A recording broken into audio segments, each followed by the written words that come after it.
शोकप्रशमनम् आयुर्वर्धनमुत्तमम् रश्मिमन्तं समुद्यन्तं देवासुरनमस्कृतं पूजयस्व विवस्वन्तं भास्करं भुवनेश्वरं सर्वदेवात्मको ह्येष तेजस्वी रश्मिभावनः एष देवासुरगणान् लोकान् पातिगभस्तिभिः एष ब्रह्मा च विष्णुश्च शिवस्कन्दः प्रजापतिः महेन्द्रो नरदः कालो यमः सोमो ह्यपाम्पतिः पितरो वसवः साध्या यश्विनो मरुतो मनुः आयुर्वह्नि प्रजा प्राणा ऋतुकर्ता प्रभाकरः आदित्यः सविता सूर्यः खगः पूषा गभस्तिमान् सुवर्णसदृशो भानुः हिरण्यरेता दिवाकरः हरिदश्वः सहस्राक्षिः सप्तशक्तिर्मरीचिमान् तिमिरोन्मदनः शम्भुः त्वष्टा मार्ताण्डांशुमान् हिरण्यगर्भः शिशिरः तपनो भास्करो रविः अग्निगर्भोदिते पुत्रः शङ्खः शिशिरनासनः व्योमनाथस्तमो भेदी ऋग्यजुस्सामपारगः घनवृष्टिरपां मित्रो विन्ध्यवीथिप्लवङ्गमः आतपी मण्डली मृत्युः पिङ्गळः सर्वतापनः कविर्विश्वो महातेज रक्तः सर्वभवोद्भवः नक्षत्रग्रहताराणाम् अधिपो विश्वभावनः तेजसामपि तेजस्वी द्वादशात्मन्नमोऽस्तु ते नमः पूर्वाय गिरये पश्चिमायाद्रये नमः ज्योतिर्गणानां पतये दिनाधिपतये नमः जयाय जयभद्राय हर्यश्वाय नमो नमः नमो नमः सहस्रांशो आदित्याय नमो नमः नमः उग्राय वीराय सारंगाय नमो नमः नमः पद्मप्रबोधाय मार्ताण्डाय नमो नमः ब्रह्मेशानाच्युतेशाय सूर्यायादित्यवच्चसे भास्वते सर्वभक्षाय रौद्राय वपुषे नमः तमोघ्नाय हिमघ्नाय शत्रुघ्नायामितात्मने कृतघ्नघ्नाय देवाय ज्योतिषां पतये नमः सप्तचामीकराभाय वह्नये विश्वकर्मणे नमस्तमो अभिनिघ्नाय रुचये लोकसाक्षिणे नाशयत्येष वैभूतं तदेव सृजति प्रभुः पायत्येष तपत्येष वर्षत्येष गभस्तिभिः येष सुप्तेषु जागर्ति भूतेषु परिनिष्ठितः येष एवाग्निहोत्रं च फलं चैवाग्निहोत्रिणां वेदाश्च कृतवश्चैव क्रतूनां फलमेव च यानि कृत्यानि लोकेषु सर्व एष रविप्रभुः येन मामत्सु वृक्षेषु कान्तारेषु भयेषु च कीर्तयन् पुरुषः कश्चिन् आवसीदति राघव पूजयस्वैनमेकाग्रो देवदेवं जगत्पतिं एतत्त्रिगुणितं जप्त्वा युद्धेषु विजयिष्यसि अस्मिन् क्षणे महाबाहो रावणं त्वं वदिष्यसि एवमुक्त्वा तदागस्त्यो जगामाचार्यथागतम् एतत् श्रुत्वा महातेजा नष्टशोको भवत्तदा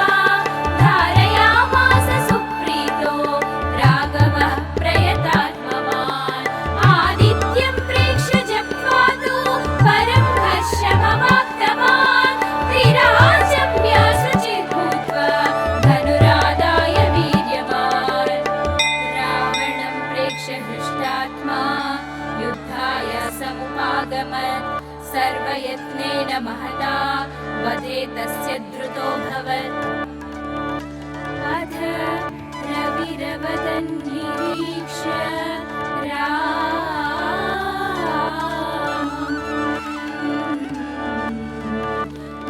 मुदितमनाः परमं प्रहृष्यमाणः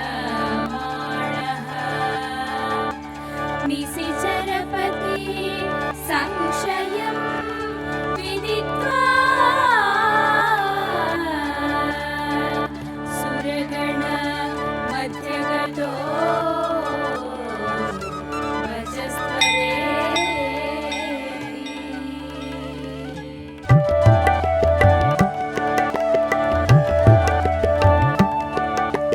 ततो युद्धपरिश्रान्तं समरे चिन्तया स्थितं रावणं चाग्रतो दृष्ट्वा युद्धाय समुपस्थितं दैवतैश्च समागम्य द्रष्टुमभ्यागतो रणम् उपागम्य ब्रवीद्रामम् अगस्त्यो भगवान् ऋषिः राम राम महाबाहो शृणु गुह्यं सनातनं येन सर्वान् नरेन् वत्स समरे विजयिष्यसि आदित्यहृदयं पुण्यं सर्वशत्रुविनाशनं जयामहं जपे नित्यम् अक्षय्यं परमं शिवम् सर्वमङ्गलमाङ्गल्यं सर्वपापप्रणाशनं चिन्ताशोकप्रशमनम् आयुर्वर्धनमुत्तमम्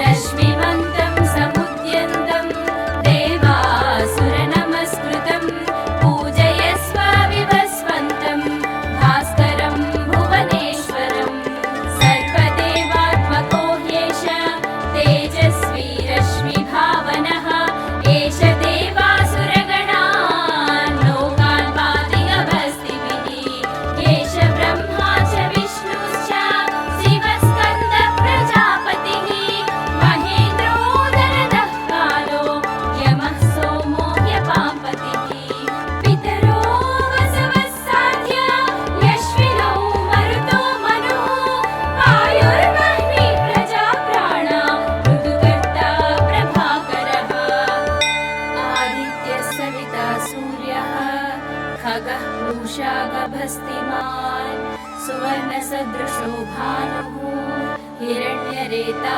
दिवाकरः हरिदश्वः सहस्राक्षिः सप्तशक्तिर्मरीचिमान् तिमिरोन्मदनः शम्भुः त्वष्टा मार्ताण्डांशुमान् हिरण्यगर्भः शिशिरः तपनो भास्करो रविः अग्निगर्भोदिते पुत्रः शङ्खः शिशिरनाशनः व्योमनाथस्तमो भेदी ऋग्यजुस्सा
भव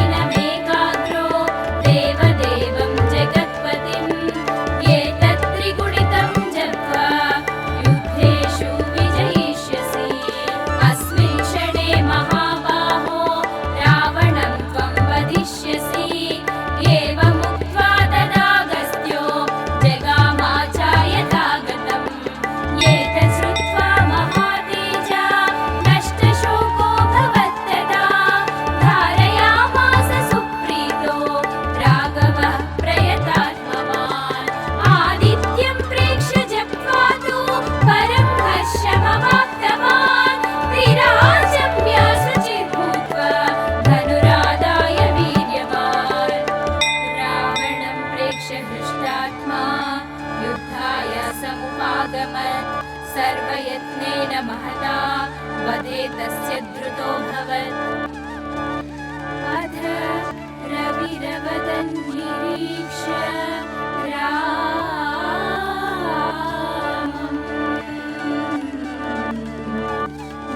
मुदितमनाः परमं प्रहृष्यमाणः निशिचरपति संशयं विदित्वा सुरगण मध्यगतो वचस्त्वरे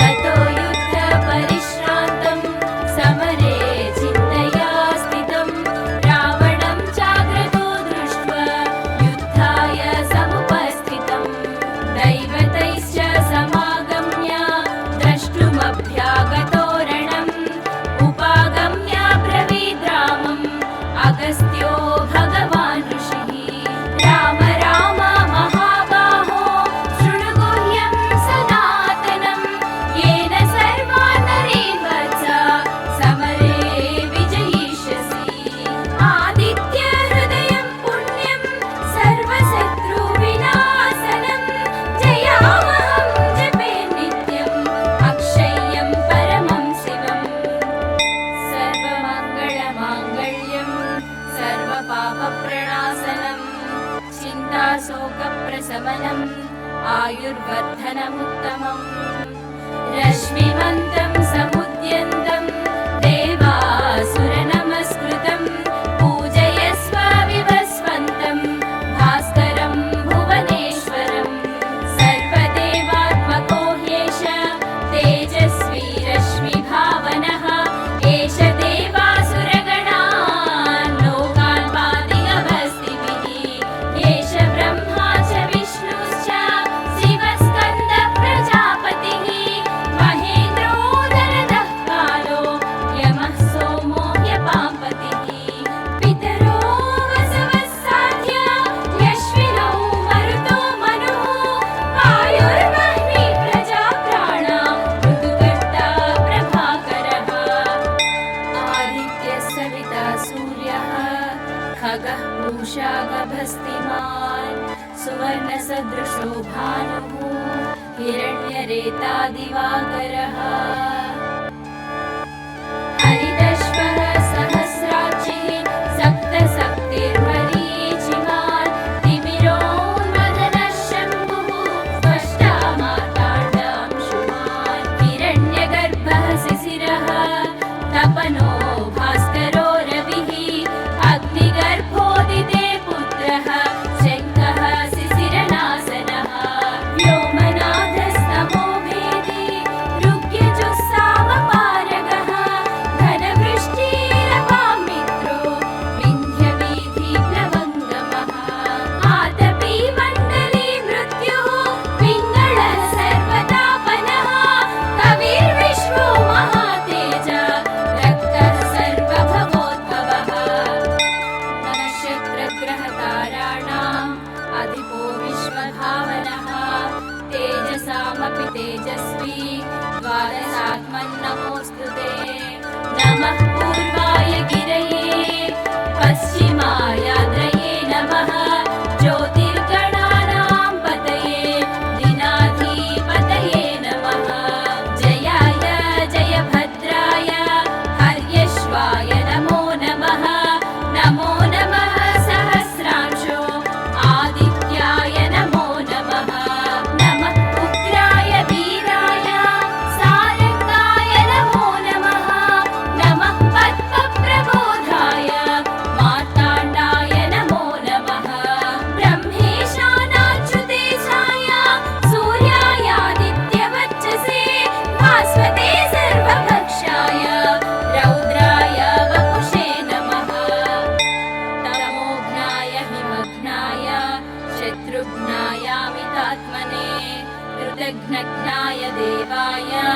ज्योतिषां पतये नमः।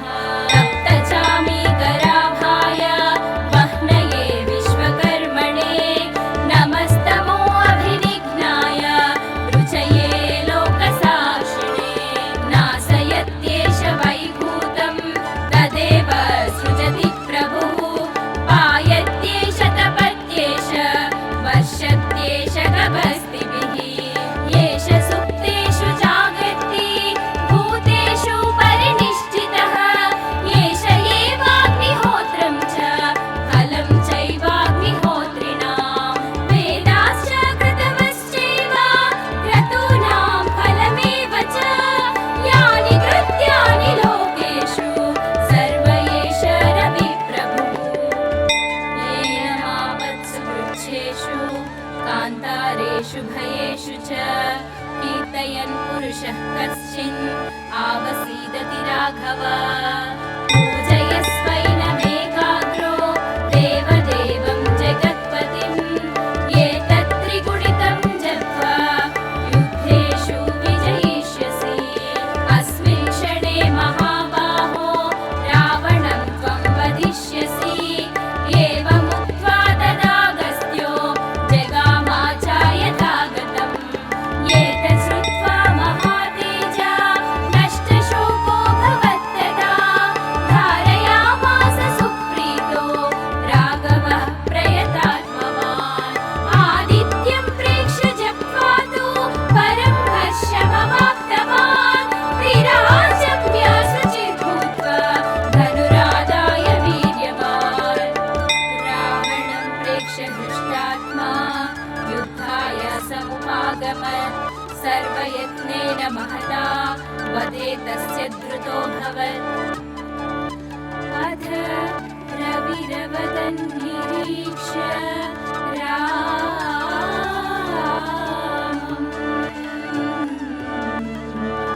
मुदितमनाः परमं प्रहृष्यमाणः। निशिचरपतिः संशयं विदित्वा सुरगण मध्यगतो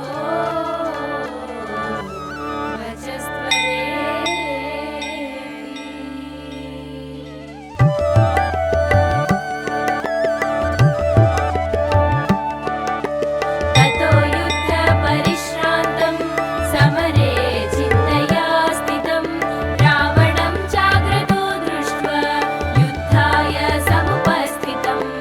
दैवतैश्च समागम्य द्रष्टुमभ्यागतो रणम्। उपागम्य ब्रवीद् रामम् अगस्त्यो भगवान् ऋषिः। राम राम महाबाहो शृणु गुह्यं सनातनं। येन सर्वान् नरेन् वत्स समरे विजयिष्यसि। आदित्य हृदयं पुण्यं सर्वशत्रुविनाशनं। जयामहं जपे नित्यम् अक्षय्यं परमं शिवम्। सर्वमङ्गलमाङ्गल्यं सर्वपापप्रणाशनं। चिन्ताशोकप्रशमनम् आयुर्वर्धनमुत्तमम्। रश्मिमन्तं समुद्यन्तं देवासुरनमस्कृतं। पूजयस्व विवस्वन्तं भास्करं भुवनेश्वरं। सर्वदेवात्मको ह्येष तेजस्वी रश्मिभावनः। एष देवासुरगणान् लोकान् पाति अभस्तिभिः। एष ब्रह्मा च विष्णुश्च शिवस्कन्दः प्रजापतिः। महेन्द्रोदरदः कालो यमः सोमो ह्यपाम्पतिः। पितरो वसवः साध्य यश्विनौ मरुतो मनुः। आयुर्वह्निः प्रजाप्राणा ऋतुकर्ता प्रभाकरः। आदित्यः सविता सूर्यः खगः पूषा गभस्तिमान्। सुवर्णसदृशो भानुः हिरण्यरेता दिवाकरः। हरिदश्वः सहस्राक्षिः सप्तशक्तिर्मरीचिमान्। तिमिरोन्मदनः शम्भुः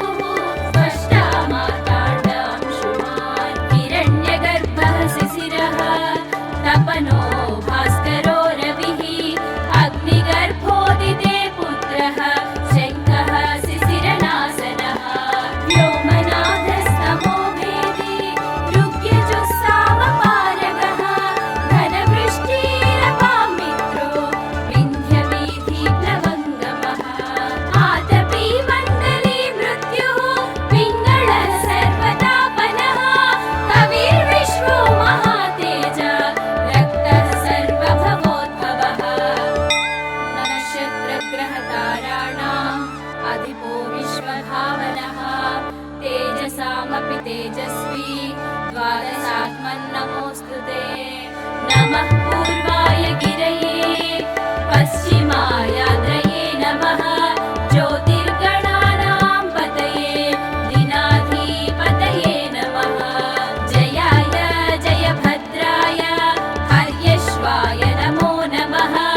नमो नमः सहस्रांशो आदित्याय नमो नमः। नमः उग्राय वीराय सारंगाय नमो नमः। नमः पद्मप्रबोधाय मार्ताण्डाय नमो नमः। ब्रह्मेशानाच्युतेशाय सूर्यायादित्यवच्चसे भास्वते सर्वभक्षाय रौद्राय वपुषे नमः। तमोघ्नाय हिमघ्नाय शत्रुघ्नायामितात्मने कृतघ्नघ्नाय देवाय ज्योतिषां पतये नमः।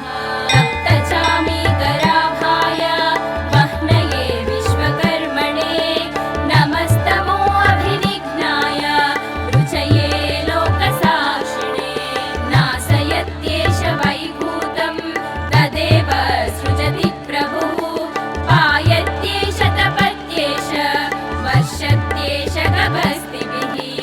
येष सुप्तेषु जागर्ति भूतेषु परिनिष्ठितः येष एवाग्निहोत्रं च फलं चैवाग्निहोत्रिणां। वेदाश्च कृतवश्चैव क्रतूनां फलमेव च यानि कृत्यानि लोकेषु सर्व एष रविप्रभुः। येन मावत्सु वृक्षेषु कान्तारेषु भयेषु च कीर्तयन् पुरुषः कश्चिन् आवसीदति राघव।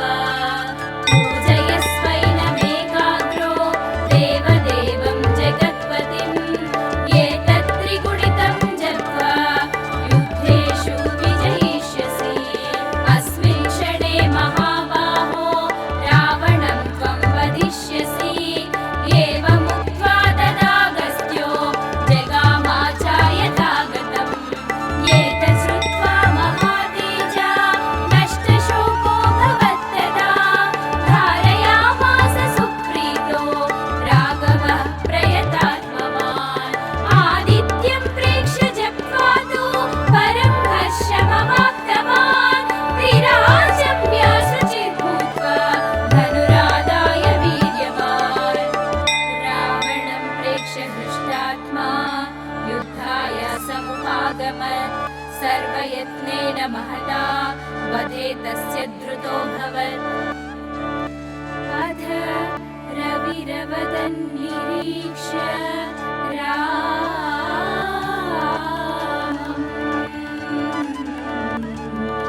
मुदितमनाः परमं प्रहृष्यमाणः।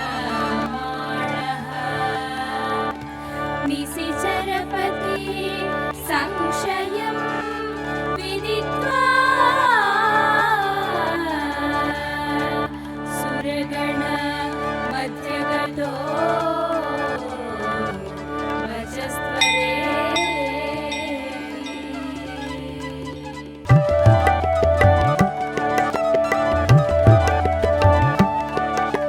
ततो युद्धपरिश्रान्तं समरे चिन्तया स्थितं रावणं चाग्रतो दृष्ट्वा युद्धाय समुपस्थितं।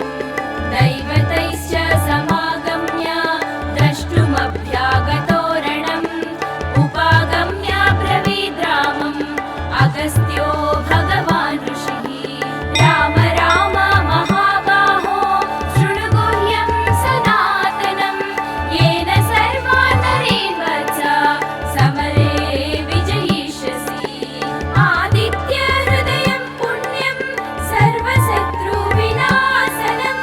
जयामहं जपे नित्यम् अक्षय्यं परमं शिवम्। सर्वमङ्गलमाङ्गल्यं सर्वपापप्रणाशनं चिन्ताशोकप्रशमनम् आयुर्वर्धनमुत्तमम्। रश्मिमन्तं समुद्यन्तं देवासुरनमस्कृतं पूजयस्व विवस्वन्तं।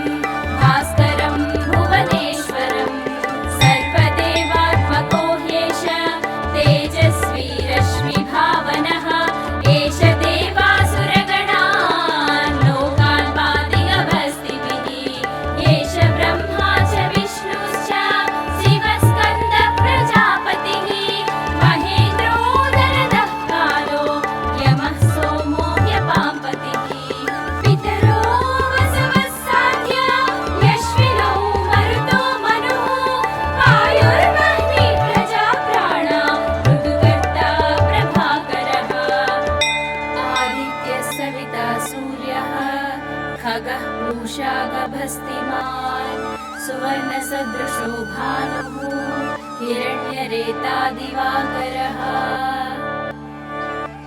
हरिदश्वः सहस्राक्षिः सप्तशक्तिर्मरीचिमान् तिमिरोन्मदनः शम्भुः स्पष्टा मार्ताण्डांशुमान् हिरण्यगर्भः शिशिरः तपनो भास्करो रविः अग्निगर्भोदिते पुत्रः शङ्खः शिशिरनाशनः व्योमनाथस्तमो भेदी ऋग्यजुस्सामपारगः घनवृष्टिरपां मित्रो विन्ध्यवीथिप्लवङ्गमः आतपी मण्डली मृत्युः पिङ्गळः सर्वतापनः कविर्विश्वो महातेज रक्तः सर्वभवोद्भवः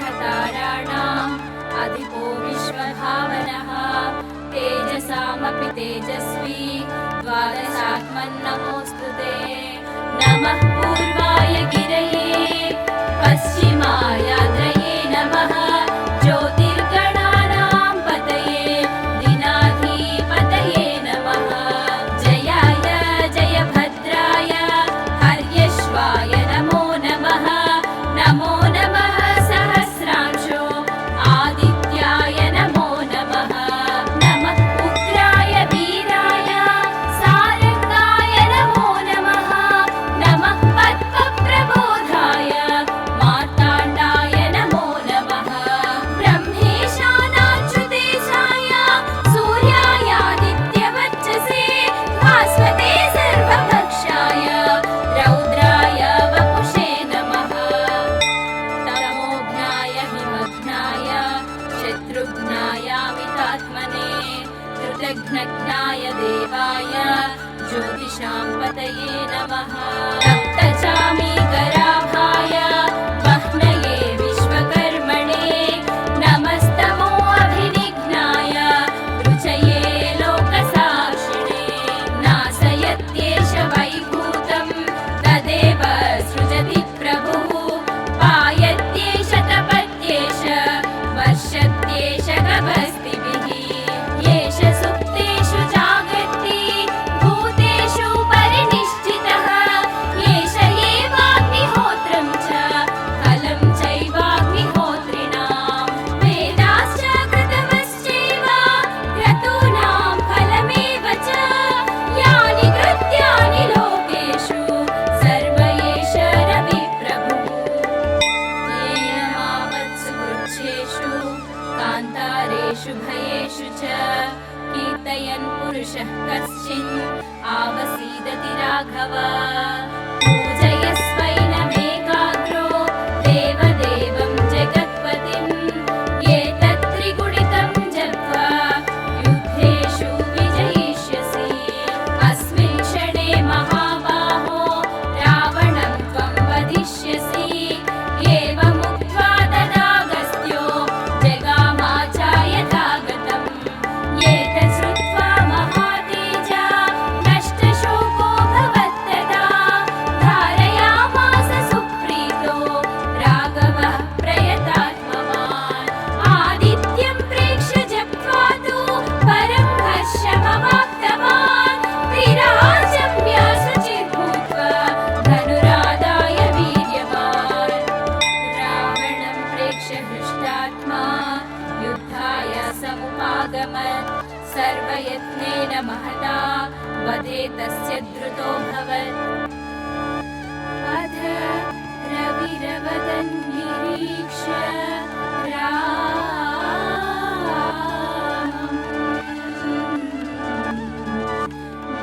मुदितमनाः परमं प्रहृष्यमाणः निशिचरपति संशयं विदित्वा सुरगण मध्यगतो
शोकप्रशमनम् आयुर्वर्धनमुत्तमम् रश्मिवन्तं समुद्यन्तं देवासुरनमस्कृतं पूजयस्व विवस्वन्तं भास्करं भुवनेश्वरं सर्वदेवात्मको ह्येष तेजस्वी रश्मिभावनः एष देवासुरगणान् लोकान् पातिगभस्तिभिः एष ब्रह्मा च विष्णुश्च शिवस्कन्दः प्रजापतिः महेन्द्रोदरदः कालो यमः सोमो ह्यपाम्पतिः पितरो वसवः साध्य यश्विनौ मरुतो मनुः आयुर्वह्नि प्रजा प्राणा ऋतुकर्ता प्रभाकरः आदित्यः सविता सूर्यः खगः पूषा गभस्तिमान्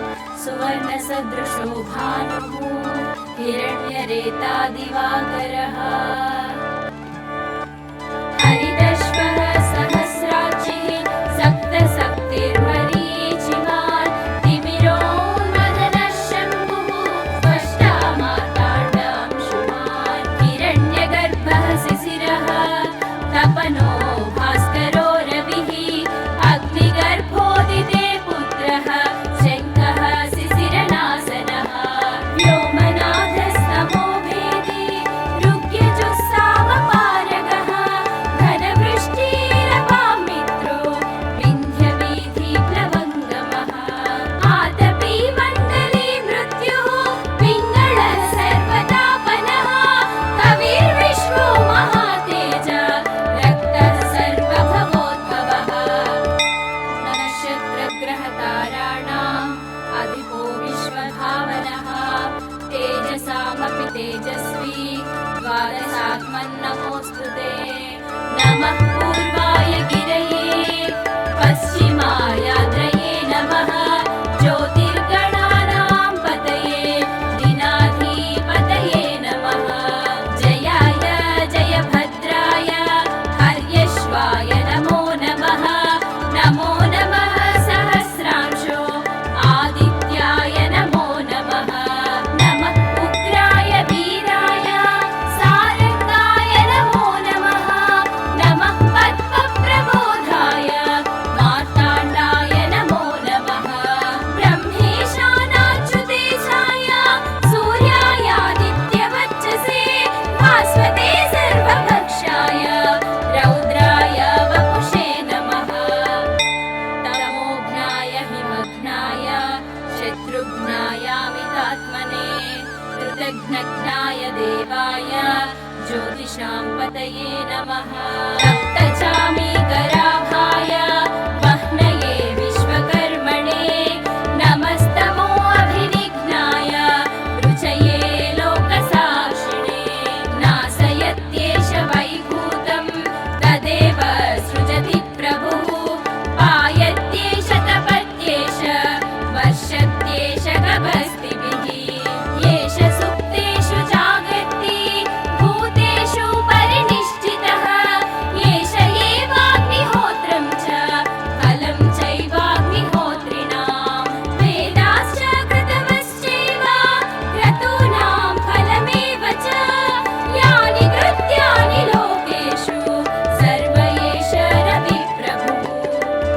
येन मावत्सु वृक्षेषु कान्तारेषु भयेषु च कीर्तयन् पुरुषः कश्चिन् आवसीदति राघव पूजयस्वैनमेकाग्रो देवदेवं जगत्पतिं एतत्त्रिगुणितं जप्त्वा युद्धेषु विजयिष्यसि अस्मिन् क्षणे महाबाहो रावणं त्वं वदिष्यसि एवमुक्त्वा तदागस्त्यो जगामाचार्यथागतम् एतत् श्रुत्वा महातेजा नष्टशोको भवत्तदा